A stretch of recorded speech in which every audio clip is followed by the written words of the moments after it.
네, 안녕하세요. 박병호입니다. 오늘 제가 드릴 말씀은 사소하지만 위대한 발명에 대한 이야기입니다. 오늘의 이야기 주인공은 마스킹 테이프와 포스트잇입니다. 포스트잇은 어떻게 발명되었을까요? 이제부터 그 역사를 한번 살펴보겠습니다. 포스트잇을 만들어 판매하는 회사는 잘 아시다시피 미국의 3M입니다. 이 회사는 1902년 미국 미네소타주에서 설립되었는데요.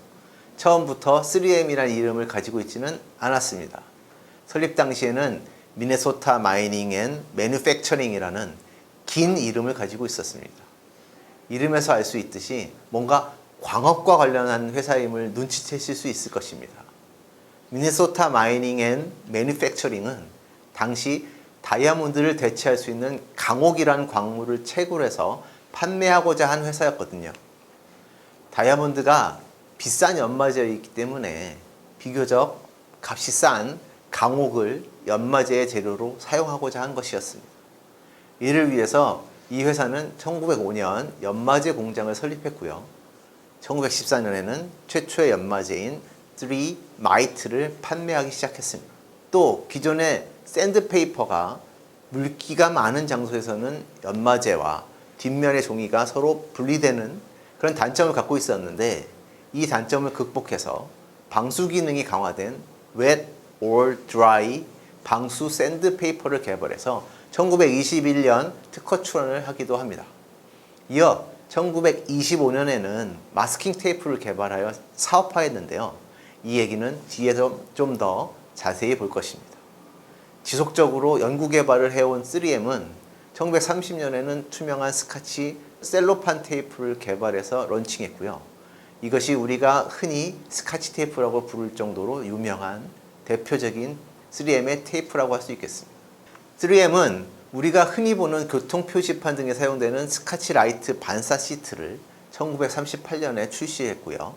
57년에는 양면 테이프, 61년도에는 스카치 매직 테이프를 출시를 합니다. 지금도 다 많이 사용하고 있는 테이프들입니다.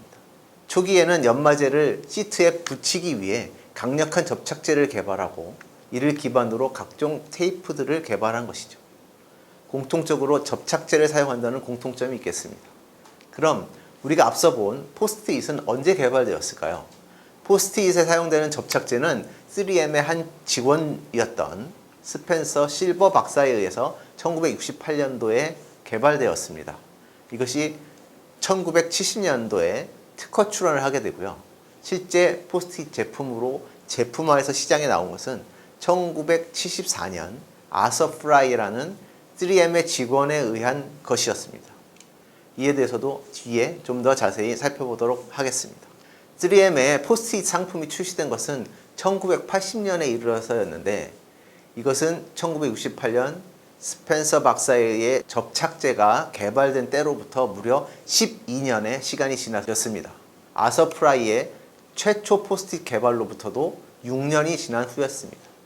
재사용이 가능한 쪽지나 노트 형태의 포스트잇은 1984년 떼어서 다시 붙일 수 있는 시트의 제조 방법이라는 명칭으로 특허 출원이 되었습니다.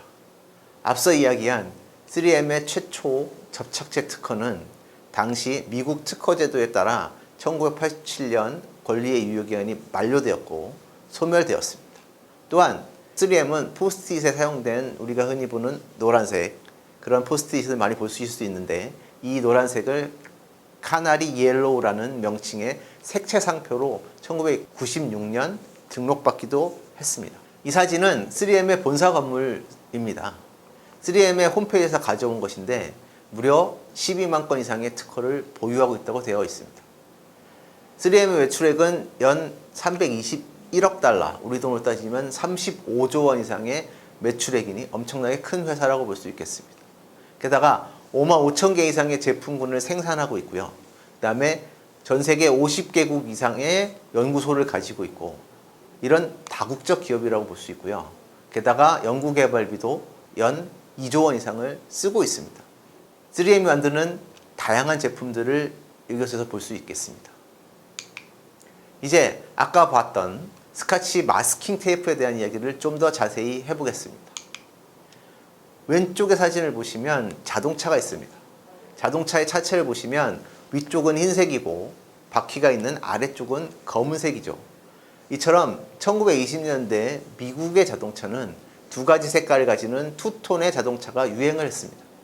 그런데 이처럼 두 가지 색깔을 도색하기 위해서는 한 색깔 도색한 후에 오른쪽 사진과 같이 신문지 같은 것을 붙여서 나머지 색깔을 도색하게 됩니다. 작업자가 이러한 작업을 할 때 신문지를 접착제로 붙여놓고 일을 하게 되겠죠. 그런데 이 신문지를 너무 강하게 붙여놓으면 나중에 떼어내기도 어렵고, 만약에 떼어낸다 하더라도 끈적끈적한 접착제 찌꺼기가 남아서 이를 제거하기 어렵게 됩니다. 게다가 이미 작업한 도색 부분이 신문지를 떼어내면서 같이 벗겨져 나가기도 하고요. 그렇다고 이거를 살살 붙여놓으면 작업 중에 떨어져서 도색 작업에 어려움이 있게 됩니다. 당시 3M 연구소의 연구원이었던 리처드 드루라는 연구원은 자동차 시합에서 연마제 샘플을 시험하던 중에 작업자가 이처럼 투톤 자동차의 도색 작업에 어려움을 겪는 것을 보게 됩니다. 이로부터 우리가 잘 아는 마스킹 테이프의 아이디어를 생각해내게 되죠. 이렇게 개발된 3M의 마스킹 테이프가 바로 이것입니다. 이 테이프는 1925년에 개발되어서 출시하자마자 큰 인기를 얻게 되고 스카치 테이프 제품 라인이 탄생하게 되었습니다. 드류는 샌드페이퍼에 원래 사용하던 접착제 개발의 노하우를 다른 분야인 테이프에 적용하게 된 것이고, 소비자들의 니즈를 잘 파악해서 위대한 발명품을 개발할 수 있었던 것입니다. 이 사람이 바로 리처드 드루입니다. 바로 스카치 테이프 라인 제품을 만든 사람이라고 볼 수 있어요. 그런데 드루가 자동차 숍에서 얻은 고객들의 니즈를 해결하기 위해서는 기존에 자신이 하던 일인 샌드페이퍼와 관련된 일이 아닌 다른 실험과 테스트를 지속적으로 해야 했습니다. 이런 경우에 회사 입장에서는 당신이 해야 할 일은 그런 일이 아니라 샌드페이퍼 성능 개선을 위한 일이니까 엉뚱한 일 하지 말고 거기에 시간을 쓰지 말라 라고 하는 것이 일반적일 것입니다. 다른 것에 신경을 쓰다 보면 원래 자신의 업무에 차질이 생길 수도 있으니까요. 하지만 당시 3M의 사장이었던 윌리엄 맥나이트는 드루가 본연의 자신의 업무가 아닌 것에 시간과 돈을 쓴다는 사실을 알고도 이를 중단시키지 않았습니다. 본연의 업무가 아닌 곳에 돈과 시간을 써도 이를 인정한 것이죠. 그 결과는 앞서 보셨다시피 수백만 개 이상의 판매고를 올리는 히트 상품이었던 마스킹 테이프로 결과되었고, 이것은 3M의 위상을 높이는 결과가 또한 된 것입니다. 이러한 드류와 맥나이트의 태도는 이후 3M의 혁신과 이노베이션의 전통으로 자리 잡게 됩니다. 한편 드루는 이후에도 셀로판 테이프, 마스크, 반사 테이프, 수수용 테이프 등의 제품을 계속 개발해서 3M의 제품으로 런칭했습니다. 이 도면이 드루가 1928년 출원해서 1930년 5월 등록한 투명한 방수 테이프에 대한 특허의 도면입니다. 우리가 알고 있는 스카치 셀로판 테이프 발명인 것이죠. 다음으로 포스트잇 발명에 대한 얘기를 좀 더 해보겠습니다.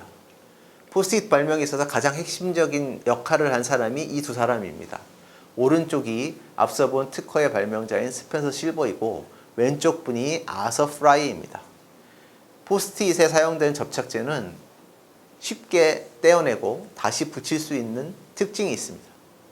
이 접착제는 원래 연마제를 시트에 붙이기 위해 강력한 접착제를 개발한 과정에서 만들어졌습니다. 그렇지만 접착력이 너무 약해 실패한 발명이라고 볼 수 있어요. 그렇지만 스펜서는 이 접착제를 적용할 수 있는 제품이 없을까 고민을 하고 있었습니다. 한편 3M의 신제품 개발팀 직원이었던 아서 프라이는 주말에 교회 성가대 활동을 하고 있었는데요. 찬송가 책에 자신이 부를 찬송가를 북마크하기 위해 종이 조각을 끼워 넣어서 찬송가를 표시했었습니다. 근데 이 끼워져 있던 북마크가 자꾸 빠져나와서 불편함을 느끼고 있었습니다. 아서 프라이는 이러한 문제를 해결하고 싶어 했지만 찬송가에 붙였다가 다시 떼어낼 때 이 책을 손상시키지 않고 떼어낼 수 있는 그런 방법을 찾을 수가 없었죠. 그런 가운데 접착제 개발 과정에서 나온 실패물의 적용 제품을 찾지 못하고 있던 스펜서는 사내 세미나를 열게 되었는데, 이 사내 세미나에서 아서 프라이가 참석을 하게 되고요. 스펜서의 접착제를 북마크에 사용하면 좋겠다라는 생각을 아서 프라이가 하게 된 거죠. 이 그림은 1980년 아서 프라이와 스펜서 실버가 고안한 포스트잇 노트의 3D 모델입니다. 우리가 잘 아는 포스트잇은 이렇게 탄생하게 되었습니다. 이것은 1972년 등록된 포스트잇용 접착제에 대한 특허의 첫 페이지입니다. 발명의 명칭이 아크릴레이트 코폴리머 마이크로스피어스라고 되어 있고요. 발명자는 스펜서 실버인 것을 알 수 있습니다. 출원은 1970년 3월에 했네요. 나중에 아서 프라이의 증언에 의하면 우리는 특허 출원을 하지 않았기 때문에 포스트잇을 어떻게 만들었는지 외부에 이야기할 수 없었다라고 증언한 바 있습니다. 특허 출원 전에 기술적 비밀을 유지하는 것은 특허 등록을 위해서도 그렇고 등록 후의 권리 유지 면에서도 매우 중요합니다. 만일 아서 프라이나 스펜서 실버 중에 누구라도 특허 출원 전에 그 기술적 내용을 외부에 공개하는 행위를 했다면 이 접착제 특허는 등록을 받지 못했을 수도 있기 때문입니다. 보시다시피 포스트잇은 이후 승승장구하게 되었습니다. 예를 들면 지난 2013년 CNN에서도 할렐루야 모먼트라고 하며 포스트잇 발명에 대한 이야기를 다룬 바 있습니다. 그렇지만 스펜서의 접착제 개발 이후 포스트잇 제품으로 시장에 나오게 되기까지는 12년의 시간이 걸린 것이고, 하나의 발명이 이루어져도 이를 적용할 수 있는 분야나 제품이 없는 경우가 많이 있다는 것을 알 수 있었습니다. 그러면 흔히 발명을 적용할 제품이 없으니 이 발명은 사장되는 경우가 많이 있습니다. 포스트잇도 자칫 그러한 결과가 될 뻔했지만 다행히 아서 프라이에 의해 성공한 제품으로 남게 되었습니다. 여기서 하나 더 짚고 넘어갈 부분은 3M 웨이라는 정책입니다. 이 기사는 미국 월스트리트 저널에 지난 5월 15일에 실린 기사입니다.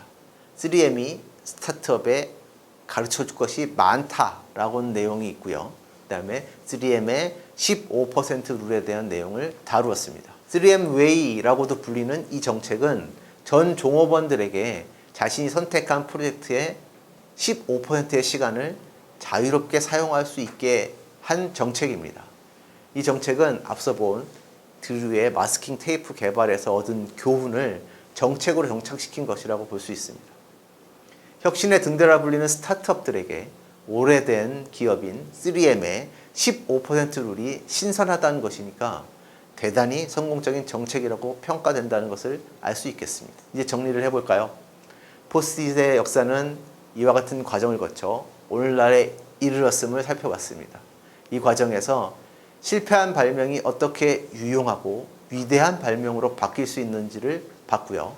그리고 어떤 발명을 하면 기술과 시장 또는 제품과 결합하기 위한 유연한 사고와 고민이 필요하다는 것을 아서 프라이의 예로 알 수 있었습니다. 또 중요하게는 3M의 15% 룰에 대해서 알아봤고, 이것이 혁신과 기업의 성장에 얼마나 긍정적인 영향을 미치는지 알 수 있었습니다. 덧붙이자면 특허 출원 전에 공개 행위의 위험성을 얘기했고요. 그리고 하나의 접착제를 통해서 다양한 제품의 이를 적용해서 제품군을 확대해온 3M의 모습을 살펴볼 수 있었습니다. 이러한 발명을 위한 사고의 유연성, 15%룰 같은 과감한 혁신을 위한 정책을 가지고 보다 위대한 발명과 기술을 개발하여 시장에서 승승장구하시는 기업들이 되시기를 기원합니다. 감사합니다.